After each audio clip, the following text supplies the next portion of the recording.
Hello and welcome to the world-famous Driving You Crazy podcast. This is the show where we talk about all things transportation, anything that gets you from here to there.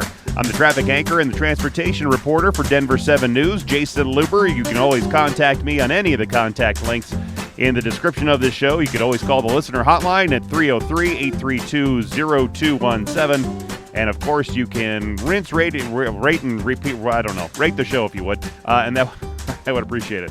A couple of episodes back, we talked to Jen Kaltrider from Mozilla's Privacy Not Included team, and she was warning us that our cars are the worst product they've ever tested for data privacy. Now we have something different to concern ourselves with as we get to autonomous cars, because there's a new article published recently by the automotive publication Automoblog, and it was asking this question: are self-driving cars a national security risk? Well, the findings are a bit disturbing, especially as more cities are pushing and more companies are pushing to get into autonomous cars. To talk more about this article and to get more details about the research is writer, researcher, and newshound from Durham, North Carolina, David Straughan. David is Automoblog's senior automotive journalist, and he joins us now. David, thanks so much for being here on the world-famous Driving You Crazy podcast. Thank you for having me. Yeah, it's a real pleasure to come on. All right, so before we get into all the autonomous car issues, I was reading that you spent 5 years in China covering local news, culture, and events, right? So, would you compare, if you would, the roads and the infrastructure there in China, driving there compared to driving in North Carolina? Is it just totally different? Well, that's a really good question. I think what I would tell you is that, like, in the time I was there from 2010 through 2015, and in the time I was there, I saw a lot of evolution in how the roads worked and how people drove. The country was building, a lot of roads, like a lot of infrastructure at the time. And when I first got there, there wasn't, the driving culture really was sort of being established. And one thing to think about is that a lot of people were first generation drivers there. Not a lot of people had cars until, the mid-aughts going into the 2010s. And so it took a while for people to figure things out, but like everything else in China, everything happened very quickly. And I would say that by the time I left in 2015, they had a really robust highway system. Even within cities, they started making a lot of improvements. A lot of the cities are very old, and so they weren't necessarily built for cars. But that really changed a lot during the time I was there. I lived in a city called Ningbo that was like very wealthy. So, in some ways I got a bit of a skewed view of that. But the highway system now is fantastic. It's really well built, and I'd say it compares pretty well. Like, we have decent roads in North Carolina, and so I'd say it compares pretty well. But you have a lot of elevated highways, which is a little scary at first, hard to get used to, because you'd be, like hundreds of miles on an elevated highway, which is just, for somebody who could be a little anxiety prone, can be a little nerve wracking. Oh, sure. And I would imagine if you are from, let's say, California, where earthquakes are prone, you're driving on that kind of a highway and you get a little bit tightly clenched, if you know what I mean. Absolutely, 100%. Yeah, there wasn't a time that I was on the road where I wasn't really feeling like that. So, yeah. And it's interesting you say first-generation drivers, because you really don't think about that. Like here in the United States, we're on our generation after generation after generation drivers. But, having first-generation, that's pretty interesting. Yeah, it's something that I noticed early on, because it was like kind of like, wow, you see people doing some things that just don't seem like, what we would consider standard driving behavior.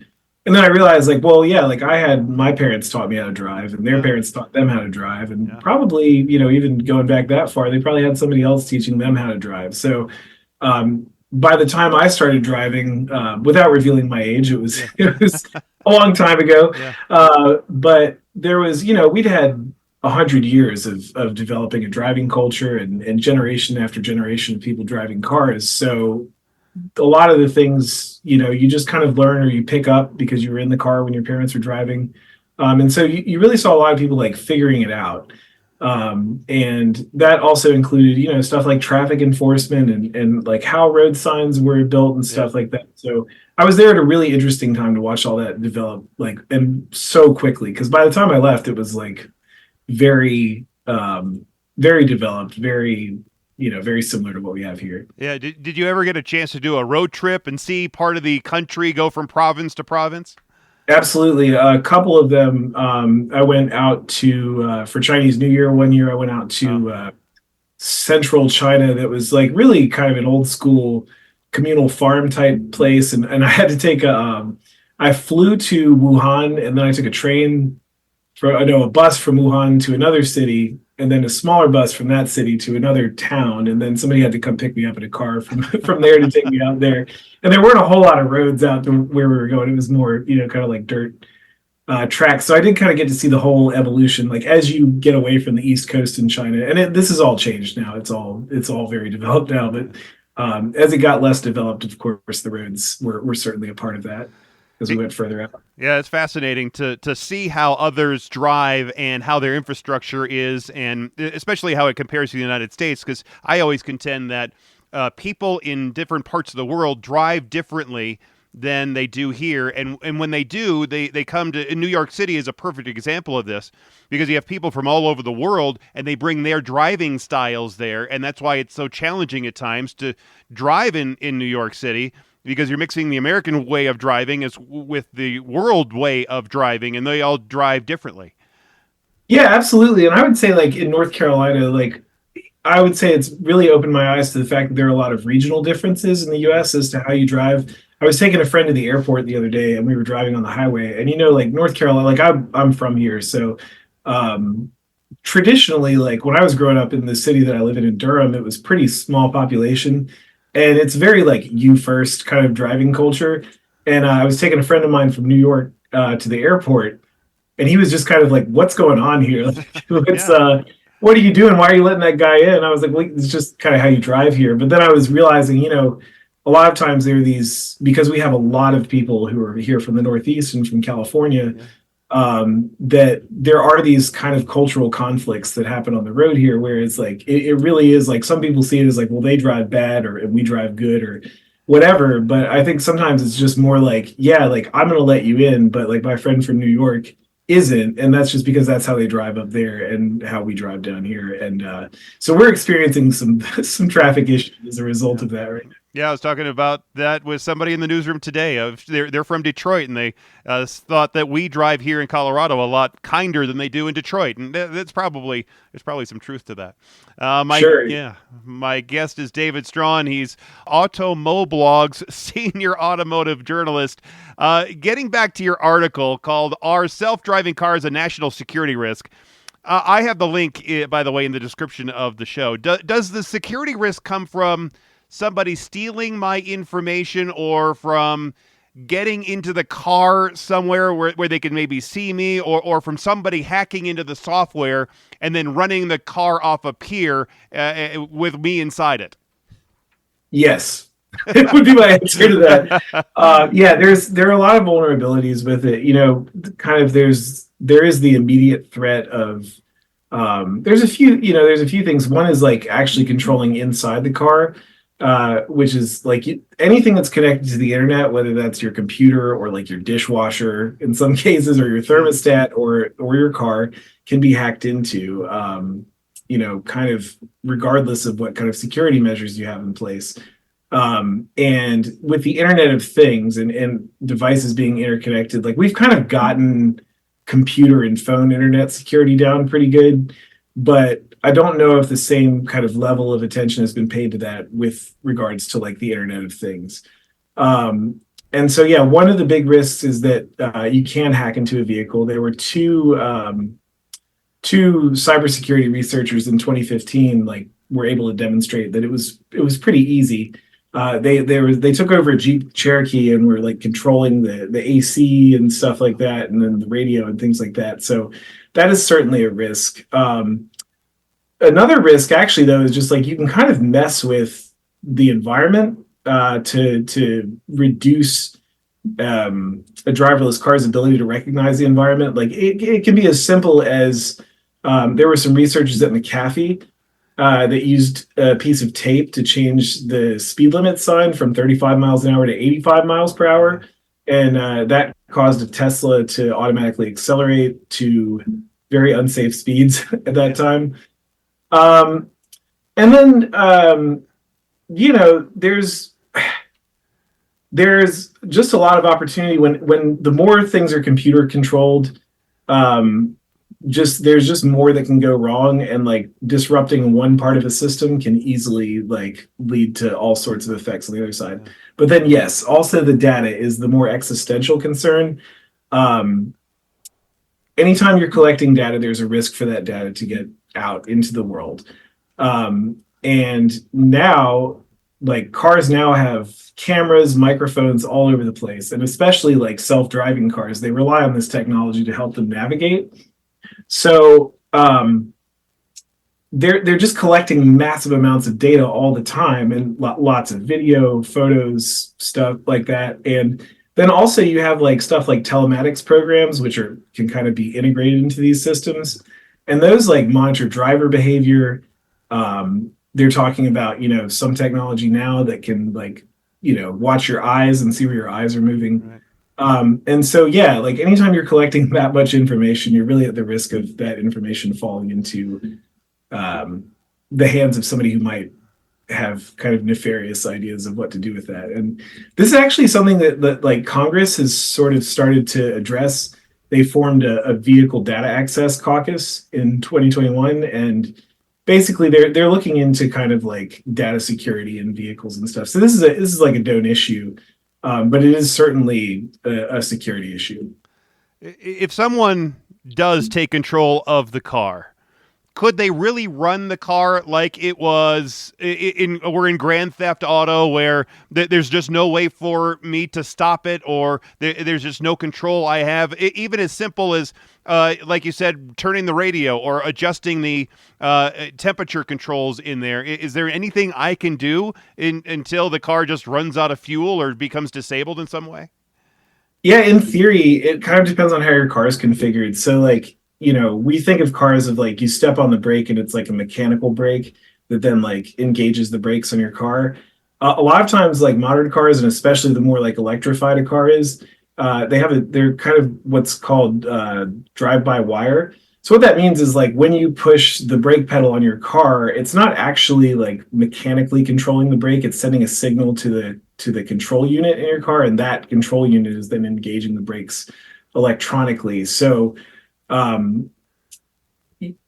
if there's no way to manually override that from happening, then yeah, like there potentially could very easily somebody could take your car over and and use the control of that car and its central processor to kind of like engage some of the most basic functions of the car. And if you have stuff like steering assist, stuff like that, like all of that, anything that's connected to kind of the central computer of the car, which is increasingly like everything in your car, that can all be controlled remotely in theory.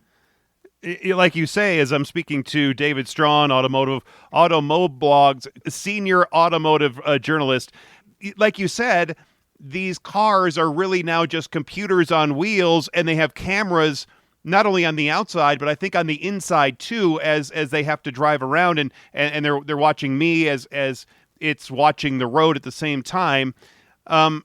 So could they use those cameras? Could somebody log in, hack into it, use those cameras to see what I'm doing and report it to law enforcement, or even worse, maybe my insurance company?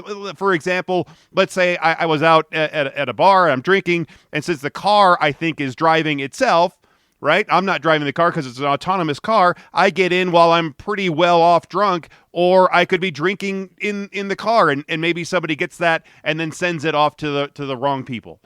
Sure, or like threatens to do that, right? Like, yeah, I mean, that's definitely very possible. And, another thing I think about is like the automated vehicles. So different vehicles use different technology.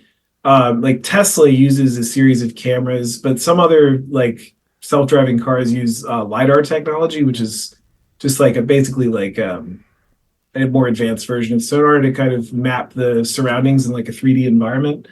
When you have a lot of cameras, like one of the things I thought about was like how many people that drive Teslas are driving, up to government buildings, right? That might have like sensitive information and things like that. And so, what you have really is like a surveillance tool on wheels. And if somebody wants to learn something about, say, a building where sensitive things happen or things like that, then you really are like opening up the possibility that somebody could hack into that and use that to kind of learn some things that we might not want everybody to learn. Yeah, like seeing where police movement is, or the military activity is, something like that, or even look for the vulnerabilities in a public place, a mall, that sort of thing, for a bombing.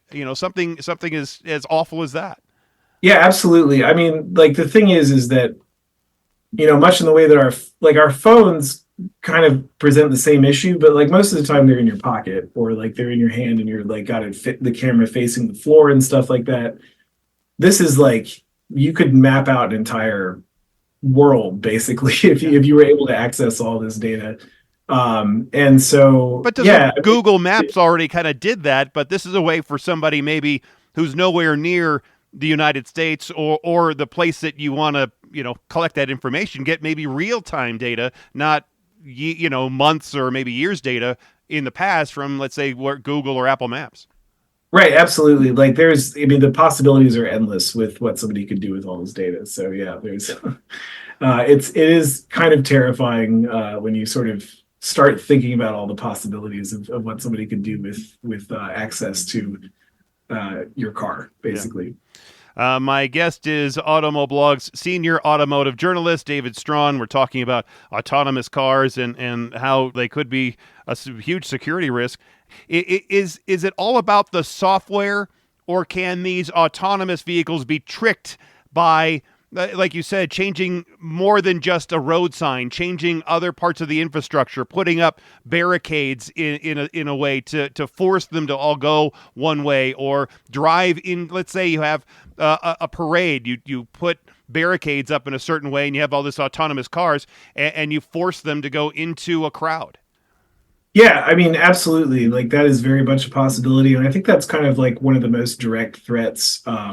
So Christopher Wray, when he was speaking at Davos, basically like brought up a lot of these things. And yeah, he described them as a potential attack surface for people to use. And just like you said, I mean, we've seen where people have driven cars into crowds as kind of a way to cause destruction. And yeah, so that is absolutely like one of the possibilities of this. And yeah, I mean that's 100% possibility. I think that was one of the main ones that he was concerned with, and also that and the surveillance implications of these cars. Even with all these concerns, companies are still pushing forward with the technology. So what's the remedy here? I mean, there's really no way to operate an autonomous vehicle without all the computers and the LiDAR and the cameras. It's not like we can take a 1975 Buick LeSabre and turn it into an autonomous vehicle. Right. Yeah, that's correct. So, I mean, the remedy, there's several, there's not going to be just one, but, one of the first concerns is like, how do you ensure data security and how do you keep these things locked up? And I think when it comes to computer hacking, for the most part, where there's a will, there's a way. And so that's kind of I think a risk that on some level we're going to have to like accept and live with if we want this technology. And I think the other thing though is just, it's going to sound funny coming from like somebody who writes about cars, but like, I think, really we kind of need to reduce how much we depend on cars. And like, I think that like,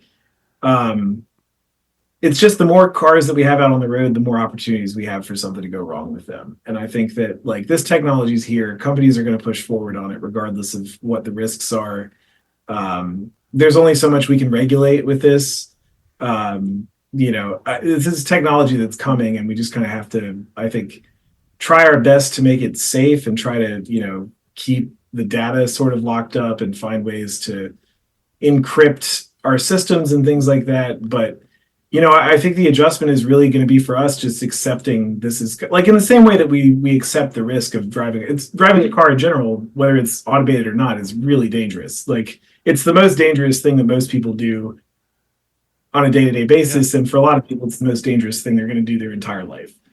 And we have kind of accepted that as like a risk that is, we're willing to make that trade-off. And I think that unfortunately is just kind of going to be part of it with self-driving cars as we go forward.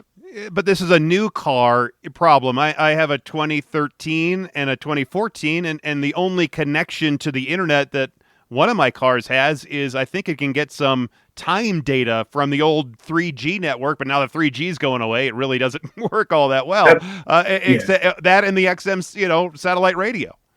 That's correct. Yeah. And so like my car is from 2014, and that's one of my big hesitations with getting anything newer is just, I personally like manual stuff on a car. Like I think that I don't feel super comfortable having everything in my house connected to the internet. Yeah, so I mean I think that like yeah, it's hard. I mean, it is a new problem, but on some level, it is also like a problem we've been dealing with for a long time, and that like, yeah, this presents a lot of risks. Like people can drive their own car into a crowd of people just as easily as probably more easily than somebody can like hack into a car. So I think that there can be some regulation, and I think where regulation can be really helpful is around like data security, because that's a lot on some level that's like easier to regulate than kind of the technology aspect of it.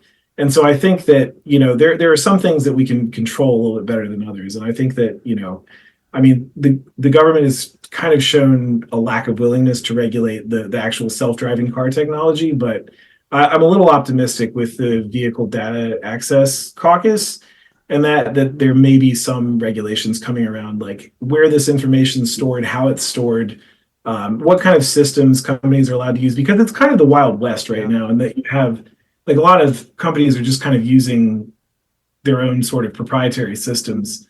And that makes it hard because, the government, instead of having to regulate like one or two systems, they have to regulate 15, 16 different systems. And so like if there's some maybe standardization of how data is kept and recorded, that could be helpful, and it could make regulating that and protecting that a lot easier. My guest is David Straughan, Automoblog's senior automotive writer. We're talking about self-driving cars and how they're a national security risk. The latest news actually out of the autonomous vehicle industry is that General Motors, their division called Cruise, is laying off 900 workers, including about a dozen in the upper management, which is about a quarter of its workforce. Where do you see the autonomous vehicle industry here in the next 5, 10, 20 years? Is this a big setback with GM's announcement, or are they just going to try to figure out what's going on, take a couple steps back because that allows them to make 5 steps forward? Yeah, I think one of the things that we've really learned over the last, like, let's say 10 years is that like this is a lot harder than we probably thought it was going to be. I mean, I think that like we've had a tech industry that is sort of worked in the world of computers and the internet, and for a large part it's just kind of like figuring out how you're going to do something, and that like development period's a lot shorter. When it comes to this, like I think that we are going to see a lot of advances in this. I mean, I think that I spent a lot of time with a team of researchers at North Carolina A&T University here, and they are developing basically like public shuttles that use their autonomous vehicles, and they're using LiDAR technology. And the researchers there told me that basically LiDAR is very expensive right now, but it's kind of superior technology to that's used by like Tesla, that uses like an imaging or like cameras and things like that. But that LiDAR is becoming significantly cheaper, and that means that more people will have access to it, and it'll be easier to kind of tweak that and develop that. And so I think that like a lot of this technological growth and development happens kind of exponentially. And so I do think we're kind of at a place where we're seeing this technology more and more out in the wild. There's more and more companies and universities and all sorts of people are working on this technology. And so I think that we are kind of on the cusp of reaching, right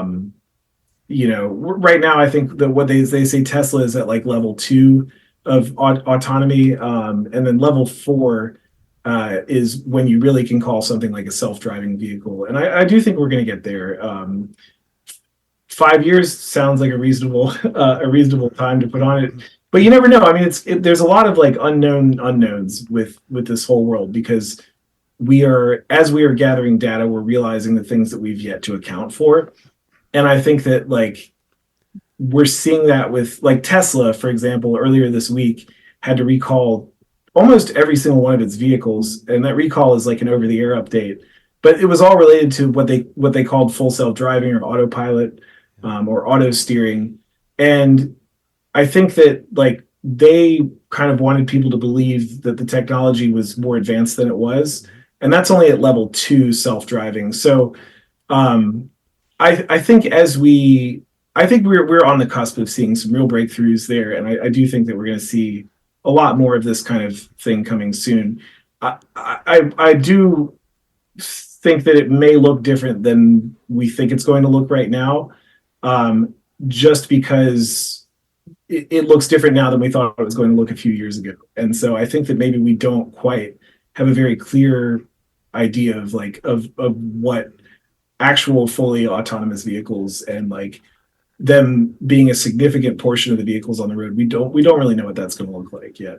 Yeah, and I think one of those issues that's still yet to be answered is the insurance issue and who is responsible when I am in a car that is driven by the car itself. Is it driven by the software? Is it the company that created the software? Is it the company that created the car? Is it the company who created the infrastructure and all of the reading of the infrastructure, that sort of thing? I'm sure you've seen that movie I, Robot, Right. right, where Will Smith, the robot chooses to save him because there was a higher probability that he's going to survive other than the kid. I mean, there could be those scenarios in autonomous cars where you have, let's say that cars are skidding out of control. Both cars are talking to each other, even in the skid. They know that this family of 5 is going to die, or this one person could die. But who lives and who dies in these situations? Right. Yeah. It's the trolley problem, right? Yeah. Like it just, and again, there are just so many questions already right now. And it's like, the more we learn about this, the more it's out there, like we're going to have just more questions. And I think that my main concern is when you hear people who have this kind of like unrestrained confidence about this technology, to me, that means that they're not really considering like the other side of it, that like, and I think that is kind of, I mean, that's just kind of like the tech industry mindset, right? And I think that, yeah, there's just all sorts of ethical implications. There's also all sorts of things. And again, like we've had now, well over a century of figuring out how cars work and how we integrate with cars and how cars integrate with our environment. And this is a major, major change in like the way that the technology works.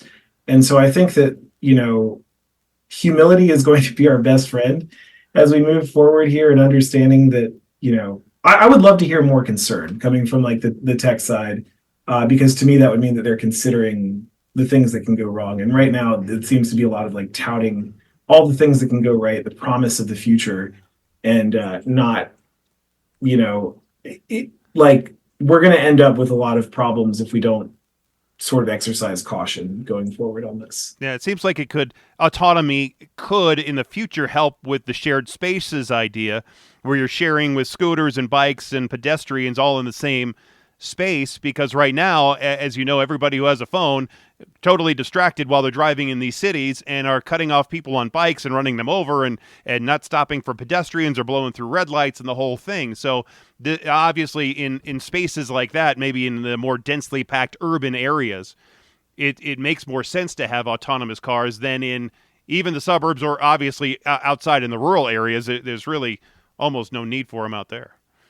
That's right. Yeah, and that's what I found really interesting about what they're doing out at A&T, is they're building this shuttle basically to serve as an arm of their public transportation system, and they're specifically focused on trying to serve rural communities, which I found to be really interesting and like really inspiring, because they're looking at it as a solution for, like, in theory, an autonomous shuttle for them could be cheaper than running like a bus with a human driver out there. And so they're seeing it, they're partnered with the city there in Greensboro, North Carolina, and looking for, like, they're looking at this as a potential way to serve communities with public transportation that like they just don't have the budget and don't have the resources to do otherwise. So there's a lot of promise there with that kind of thing.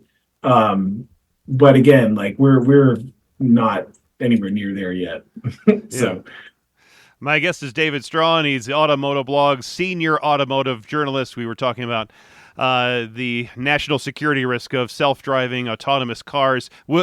Finally, on this topic, would you get in one? Would if you were in San Francisco or wherever they're driving them? Would you feel comfortable getting in one? Sure. Yeah. I mean, I rode in the shuttle in Greensboro, the ANT one that they developed, and it was a little unsettling at first to have like the driver there was this really fascinating researcher there, and he would just keep like looking at me, and he was very like used a lot of hand gestures and stuff like that. And normally I'd be like reaching over to try and like grab the wheel or something like that. But then after like a couple of miles, I was like, okay, I see what's going on here. And like, yeah, it was weird. I don't, as of right now, I feel like I know too much about this, and I think that I would love to see like companies like Tesla that like have a better track record before I'd fully trust them. Yeah, out in Golden, Colorado, over at the School of Mines, a couple of years ago, I rode in one because they had one going around their campus. Same kind of idea, one of those autonomous shuttles. You don't know if it's coming or going because it looks the same from the front and back. Right? Yeah, absolutely. Yeah. You also write all kinds of other stories. And one of your more recent and I would say definitely more creative ones is titled, "How Much Would It Cost to Insure Santa's Sleigh?" My first thought here is Santa just a guy in this scenario, or is he a shipping company? Do we have to separate all the gifts he delivers from the driver and the vehicle? Well, we have a very amazing insurance consultant that we talked to named Nick Vitale, and he was great about helping us work out this article and kind of talking us through all the things. And that was one of the things he pointed out was that like Santa's it's not just a vehicle, it's his business. And so there is like the matter of like, how do you insure his vehicle? But he said also, a lot of what needs to be insured is beyond the vehicle. It's cargo and all that. So, he was just, he's like, there's a lot of ways I would do this if I was drawing up a policy for this. And yeah, I mean, there's Santa, Santa has a massive operation and he's got a lot to do. That we estimated, or there was an MIT study or a blog, basically, it looked like it was probably from the 90s, that Santa needs to travel 75.5 million miles over the course of a single night. And he's carrying like billions of dollars in gifts and all that. So, figuring out how Santa would need to be covered takes a very expert insurance person. I think, Nick obviously knows what he's talking about and presented us with a lot of options, more than we could really fit into one article. So, there's a lot of ways Santa could go with his insurance policy. And you say in the piece that Santa has some things going for him, at least for his insurance rates, because he's married. He's got a really good driving record over a very long time, like thousands of years. Oh yeah. But according to the one song, he did run over grandma. That's right. So yes, that, if I'm not mistaken, that song took place in the 90s or the 80s. And so it's very likely that like that would be off his record. That as egregious as that is, it would probably be off his record at this point. And maybe that's the thing, we all just kind of like look the other way because he's Santa. Yeah. Right. What about damage it left by on a roof or because of a rough landing or reindeer hooves? Yeah, I mean, that's certainly a risk for him. And there's all sorts of risks, like especially if you're in like an icy area where the roof is like designed to have snow and everything like fall off of it. That certainly presents like a huge risk for Santa. He just like, it's a treacherous job, and it's kind of amazing that he's made it this far without any major accidents outside of running over. And really, it was the reindeer that ran over the grandmother as well, too, if I'm not mistaken. Yeah, so, by a reindeer, but you got to know that the reindeer was probably still attached to the sleigh at that point. So does that mean that it's part of the whole entire vehicle? It's not just the sleigh. The reindeers are, the horsepower, if you will, of the whole thing. So, yeah, my original idea was to try and find like a comparison of like pulling power from reindeer to horses, and then convert reindeer power to horsepower. And then thankfully my editor sort of grabbed me by the collar and was like, you have other stuff to do right now. So, but yeah, no, I mean, for me, I would consider the reindeer to be part of the vehicle just because they're the drawing power, that and the Christmas magic that kind of propels all of this whole thing. Yeah, because the sleigh really is a one of a kind vehicle that's basically irreplaceable. I mean, I don't even know how you would put a replacement value on such a vehicle. And I saw that you had an estimate that the vehicle premium would be somewhere in the neighborhood of like $82,000 per year. But also he would need coverage for the entire year because he's really only out one night. I doubt he's doing test runs, throughout the year. He's probably just taking it out once and then sitting it back in the barn. That's right. Yeah. And so, right. And even then though, basically Santa's very high risk in a lot of ways. And part of that's because he just has to travel so fast to get the whole job done. And that is, that's one of the major risk factors for drivers is speed. And so given that and sort of, the fact that he has to, go to all sorts of different climates and terrains and things like that, Santa's a pretty high risk driver despite his record. Yeah, So a lot of quick start and stops, tight turns, that sort of thing. He probably blowing through red lights. absolutely, yeah. It's endless the amount of sort of what we would consider to be unsafe driving practices. But then again, I've only driven a gasoline powered car, so I don't really know the effect that has on a reindeer powered vehicle, but I would assume it's somewhat similar. Yeah, he probably doesn't have one of those doohickeys that hooks up into the vehicle that lets the insurance company know how you're driving as you're driving. Yeah, well, we actually talked about that because we were saying that that would, for some people, if you're a really good driver, that can be a good way to kind of save some money on your insurance policy. But for someone like Santa, that would, the insurance, you'd probably be on the phone with the insurance company within minutes, I would guess. Probably so. Yeah, but it's a fun. Was it fun for you to look at that and just explore the whole idea of Santa and driving around?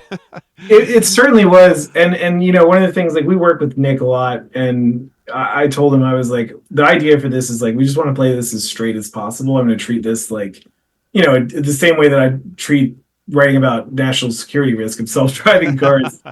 And the more we did that, the more fun it was to sort of think about, I don't know. It just the more serious it got, the sillier it got, I guess. And the sillier, I'm a big fan of silliness in general. So the more we got into it, the more fun it was for sure. Well, and now you can, maybe or looking at any other crazy vehicles that I can't think off the top of my head. There's the Easter Bunny running around from place to place. You have the Tooth Fairy that goes from place to place, but I think she has her own wings, so I don't really. Yeah, I think she's self-propelled, probably. Yeah. And the bunny probably too. Yeah, but they're still breaking and entering. No, absolutely right, and that is its own set of risks there, but that's probably more on your insurance policy than theirs. Yeah, exactly. There you go. David Straughan, Automotive Blog's senior automotive journalist. Hey, thanks so much for doing this.